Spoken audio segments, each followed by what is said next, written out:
അപ്പോൾ ഗായ്സ് ഇന്നലെ നമ്മൾ രംഗയുടെ സിനിമയൊക്കെ കണ്ടായിരുന്നു. അത് ഇന്നലെ പറയുന്നത്, അത് കുറേ ദിവസമൊക്കെ കഴിഞ്ഞിട്ട് അത് കഴിഞ്ഞ് ഞങ്ങൾ വേറൊരു സിനിമയും കൂടെ കണ്ടായിരുന്നു. അപ്പോൾ ഗായ്സ് രംഗയുടെ സിനിമയെന്ന് വെച്ചാൽ അടിപൊളിയായിരുന്നു. എന്തോന്ന് വെച്ചാൽ എന്തൊരു ആക്ടിങ് ആയിരുന്നു.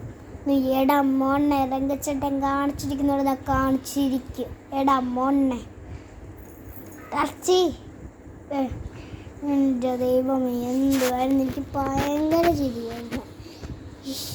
അമ്പാടി അത് ഓഫ് ചെയ്യേ, ഓഫായ എണ്ണ ഇതൊക്കെ ശ്രദ്ധിക്കണ്ടേ അമ്പാടി, ശ്രദ്ധിക്കുന്നുണ്ട് വെടി വെച്ച്. അപ്പോൾ ഗൈസ് നമ്മുടെ വീഡിയോ ഇത്രയേ ഉള്ളൂ. നീ അത് കഴിഞ്ഞ് ഇനി നാളെയോ ഉച്ചയ്ക്കോ വൈകിട്ടോ പാരാത്രിയിലോ കാണിക്കും കേട്ടോ. Bye bye.